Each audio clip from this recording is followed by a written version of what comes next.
Good news! Central Americano MBBS just 34 lakhs. Columbus Central University. Prabhuji, ఒకసారి ఆత్మ శరీరాన్ని విడిచి వెళ్ళిన తర్వాత మళ్ళీ ఎంత కాలం పడుతుంది మళ్ళీ ఒక జీవిలో రావటానికి? ప్రాణం అంటే ఏమంటారు, అది ఒక జన్మ తీసుకోవడానికి అన్నమాట. అది ఎవరికి ఎంతసేపు వాడు నరకంలో ఉంటాడో, ఎంతసేపు స్వర్గంలో ఉంటారో, ఎంత తొందరగా, అవన్నీ ఇంకా మనం చెప్పలేం. చాలా కాంప్లికేటెడ్ కర్మ సిద్ధాంతం అంటే. దానికి ఏం స్పెసిఫిక్ పారామీటర్స్ లేవు. మనతోటి అయినప్పుడే మనకు తెలుస్తుంది ఎన్ని రోజులు ఉన్నాం, మనం ఎక్కడ ఉన్నాం అనేది. కాబట్టి తప్పకుండా ఒక శరీరం నుంచి వదిలిపెట్టి వెళ్ళాక కొన్ని రోజులు ఆ జీవాత్మ అలానే తిరుగుతారు అని చెప్తారు. అందుకే మనము మంచి పుణ్యకర్మలన్నీ చేయడానికి ప్రయత్నం చేస్తాం. 10, 11, 12 అట్లా ఒక్కొక్కరికి ఒక్కొక్క పద్ధతులు ఉంటాయి. దాని తర్వాత వాళ్ళు అక్కడ నుంచి స్వర్గాది లోకములకు, నరకాది లోకములకు వెళ్ళి వాళ్ళ పాప పుణ్యాలన్నీ అనుభవించి మళ్ళీ ఇంకొక శరీరంలోకి దాల్చడానికి ఈ భూలోకంలోకి రావాల్సి వస్తుంది. లేదు, ఆయన చాలా భాగవతోత్తముడు, భగవంతుడికి శరణాగతి చేసి భక్తి చేసిన వాళ్ళు, పుణ్యంతో సంబంధం లేదు, పాపంతో సంబంధం లేదు, సాయిగా యత్గత్వా నా నివర్ధంతే తద్ధామ పరమమ్మ, భగవంతుడి యొక్క లోకానికి చేరుకున్నారనుకోండి, ఇంకా మళ్ళీ పుట్టాల్సిన అవసరం లేదు, పుణ్యము లేదు, పాపం లేదు, ఏ గోల లేదు, ఆనందంగా భగవంతుడి యొక్క సేవలో ఉండొచ్చు. మన సనాతన ధర్మంలో మీరు అర్థం చేసుకోవాల్సినవి 3 ఉన్నాయండి. ఏంటి ప్రభుజీ? ఒకటి పాపం, అంటే మనం చేసే తప్పుడు వాటికి వచ్చే ఫలితాన్ని పాపము అని అంటారు. 2 పుణ్యం, మనం చేసే మంచి పనులకి మనకి రిటర్న్గా వచ్చేది పుణ్యం. ఇంకొకటి 3వది ఉందండి, దాన్ని భక్తి అని అంటారు. భక్తి పుణ్యానికి సంబంధం లేదు, పాపానికి సంబంధం లేదు, ఇది సపరేట్ బ్యాంక్ అకౌంటే. ఎప్పుడైతే మనం ప్రేమతో భగవంతుడిని ఆశ్రయిస్తామో అది పుణ్యం కాదు, అది భక్తి సుకృతి అంటారు, భక్తోన్ముఖ సుకృతి అని అంటారు. ఎవరైతే భక్తి చేస్తారో అటువంటి వాళ్ళు నా స్వర్గానికి వెళ్ళరు, నా నరకానికి వెళ్ళరు, వాళ్ళు వెళ్ళేది భగవంతుడి యొక్క లోకానికి. స్వర్గానికి వెళ్ళినా, నరకానికి వెళ్ళినా, ఇంకా ఏ దేవత యొక్క ప్రపంచానికి వెళ్ళినా సరే, లోకానికి వెళ్ళినా సరే, కృష్ణుడు భగవద్గీతలో చెప్తారు, ఆ బ్రహ్మ భువనాలోక పునరావృత్తినో అర్జున. ఇక్కడ నుంచి బ్రహ్మలోకం అంటే అన్నిటికంటే టాప్ మోస్ట్ లోకం అనమాట. అక్కడ వరకు వెళ్ళిన వాళ్ళు కూడా మళ్ళీ పుట్టాల్సిన అవసరం ఉంటుంది.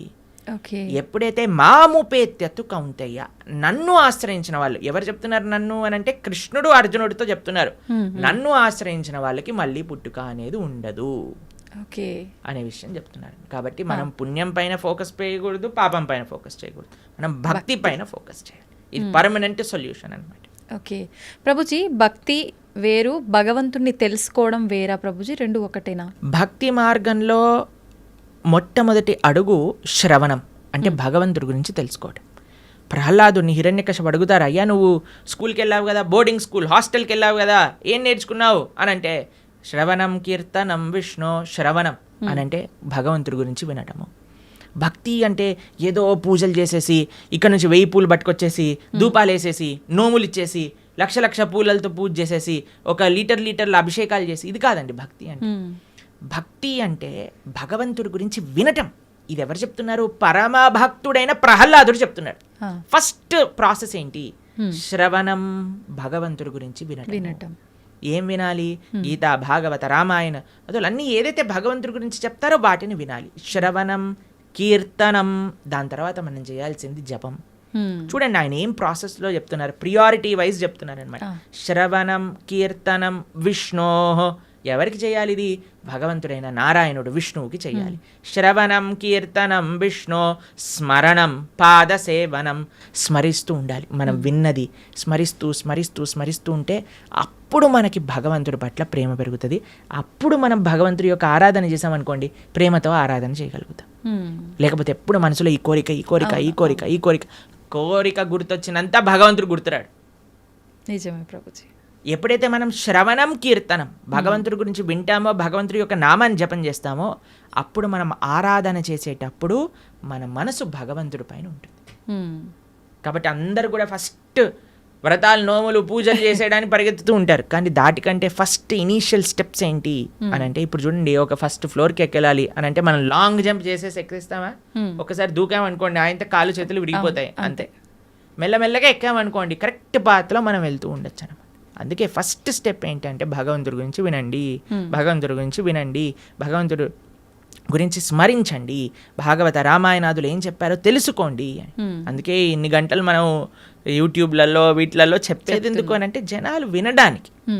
వింటే వాళ్ళకి భగవంతుడి గురించి తెలిస్తే మంచి భక్తి మార్గంలో ముందుకెళ్తే అది జీవుడి యొక్క పరమశ్రేయస్సుకి కారణం అవుతుంది. ఓకే ప్రభుజీ, ఒక మంచి భక్తుడిగా ఉండాలి అంటే ఫస్ట్ చేయాల్సింది మీరు చెప్పినట్టుగా భగవంతుడి గురించి వినడమే అంటారా? కరెక్ట్. శ్రవణం, కీర్తనం. ఫస్ట్ ప్రాసెస్ ఏంటి అంటే శ్రవణం.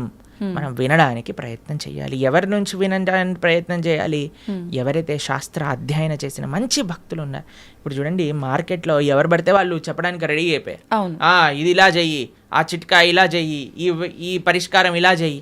అసలైతే ఎంత అసలు ఆశ్చర్యం అనిపిస్తుంది అంటే కొన్నిసార్లు మాకు వీడియోలు పంపిస్తే అసలు ఇలాంటి వ్యక్తుల్ని ఎలా వినగలుగుతున్నారు జనాలు అని అనిపించేటట్టుగా ఆశ్చర్యపడిపోతాం అనమాట. ఎందుకంటే భాగవత మన శాస్త్రాలు చెప్పే విషయం వేరు, వీళ్ళు చెప్పే విషయాలు వేరు. ఒకడు తలపైన చేయబెడతానంటాడు, ఒకడు ఇంకొక మాయ చేస్తానంటాడు, ఇంకొకడు మ్యాజిక్ చేస్తానంటాడు. మాయలు మ్యాజిక్ కావాలంటే మీరు మ్యాజిక్ షోకి వెళ్ళండి కదా, దేవుడి దగ్గరికి ఎందుకు రావాలి? ఆధ్యాత్మిక గురువు మాయలు, మ్యాజిక్లు, తంత్రాలు, యంత్రాలు, తలపైన చేయబెట్టాలు అవన్నీ చేయరండి. ఆధ్యాత్మిక గురువు ఎప్పుడైనా సరే మీరు ఏ శాస్త్రంలో చూసినా ఎవరైనా సరే మీరు చూడండి, మన జ్ఞానము వేరే వ్యక్తులకి గురువు ఎప్పుడు కూడా శ్రవణం ద్వారానే పంపిస్తారు. రామ లక్ష్మణులు కూడా విశ్వామిత్రుల దగ్గర నుంచి శ్రవణం చేసి జ్ఞానాన్ని సంపాదన చేసుకున్నారు. కృష్ణుడు సాందీపముని దగ్గర నుంచి శ్రవణం చేసుకొని జ్ఞానాన్ని విన్నారు. అర్జునుడు కృష్ణుడి దగ్గర నుంచి శ్రవణం చేశారా? కృష్ణుడు వచ్చి చేయబెట్టాడు అర్జునుడి పైన శ్రవణం.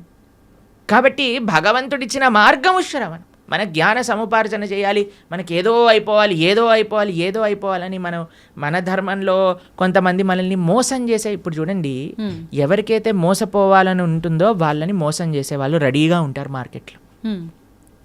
మన ధర్మంలో మోసాలు చేసేవాళ్ళు తక్కువ అని మనం చెప్పడానికి వీలు లేదు, ఉన్నారు. ఎందుకంటే మనకి ఆ మోసపోయే ప్రవృత్తి ఉన్నది కాబట్టి. ఇది కాకుండా ఇతర మతాల వాళ్ళైతే ఇంకా పీక్స్కి వెళ్ళిపోయారనమాట.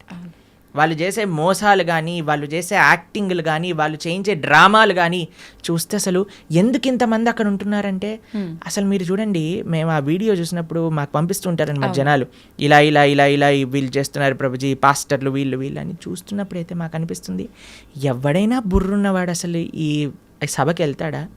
అసలు వీక్షిస్తాడా? వేలాది మంది అక్కడ కూర్చొని వీక్షిస్తున్నారు అంటే వీళ్ళందరూ మోసపోవడానికి రెడీగా ఉన్న వాళ్ళనే కాబట్టే కదండి మోసం చేస్తుంది. వాడు ఇంటికి వెళ్ళాక అనుకుంటున్నాడు, అసలు వీళ్ళు ఎంత మూర్ఖులు, అసలు ఎలాంటి వ్యక్తులు వీళ్ళు, నేను చేసే యాక్టింగ్లకి చప్పట్లు కొట్టటాలు, అరవటాలు, ఇలాంటి వాళ్ళు ఉన్నంత వరకు మోసాలు ఆపలేమండి. మన లోపల ఒక జాగరూకం కావాలి.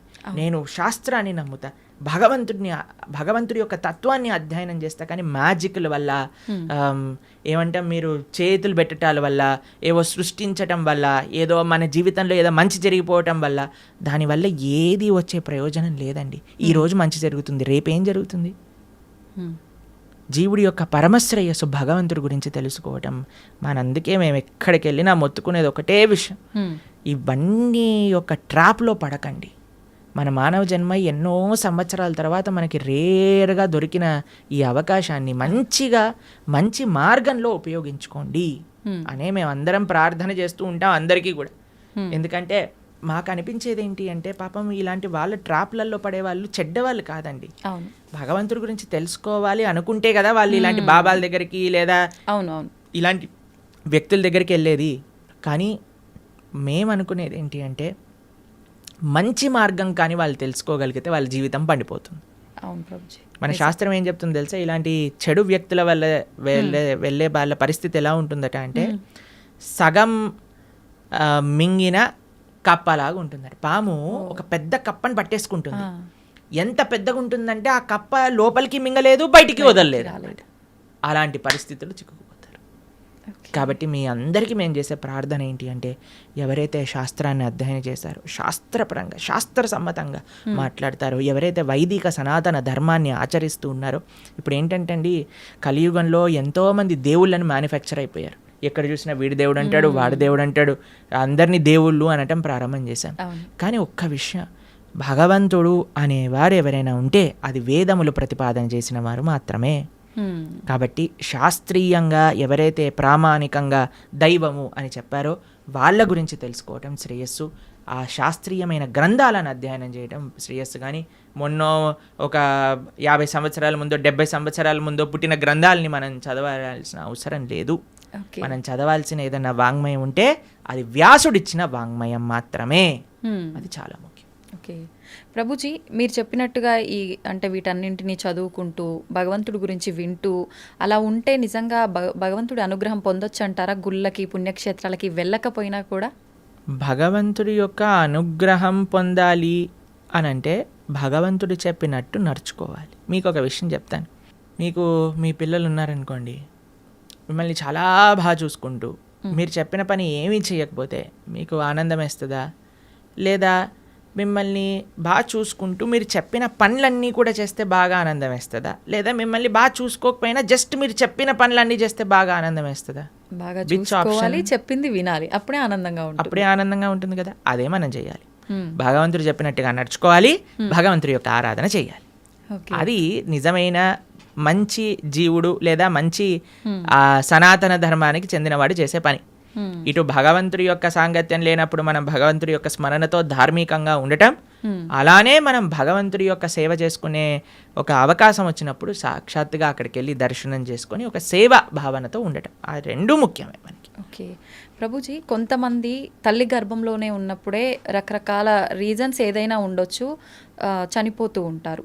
అది వాళ్ళ గత జన్మ కర్మఫలమే అంటారా, లేదంటే మరి ఇంకేమైనా రీజన్ అయి ఉంటుందంటారా? ఇప్పుడు కర్మ ఎలా పనిచేస్తుంది అంటే అండి, అన్నిటినీ మ్యాచ్ చేస్తుంది అనమాట ఎగ్జాక్ట్ పాయింట్కి.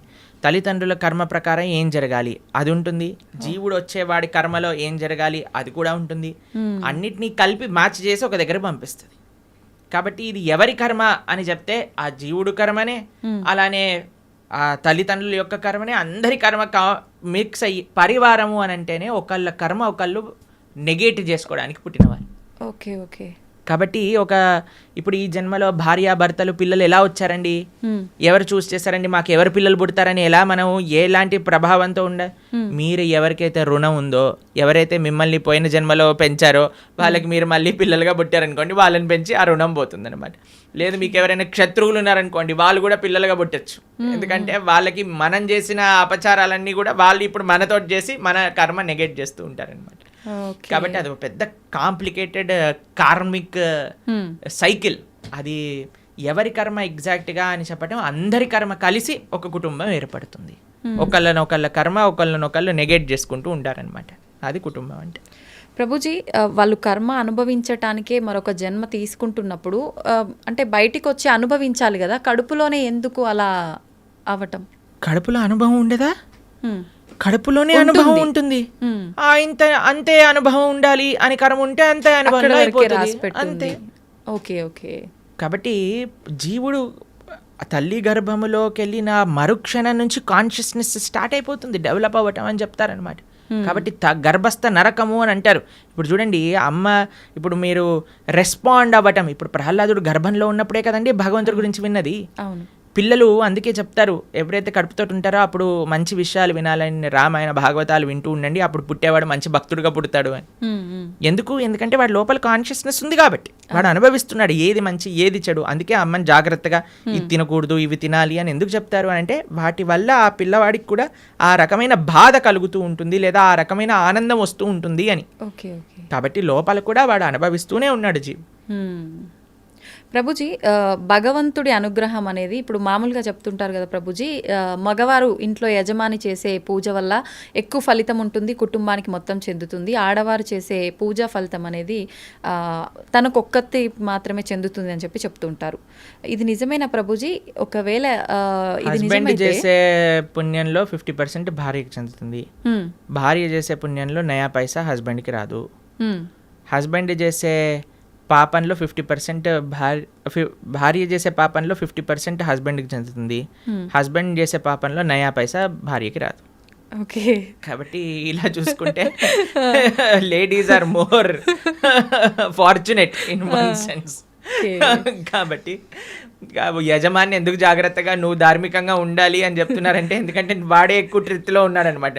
వాడు చేసిన దానికి చేయని దానికి అనుభవించాల్సింది వాడే, కాబట్టి జాగ్రత్తగా ఉండు అని చెప్పేది.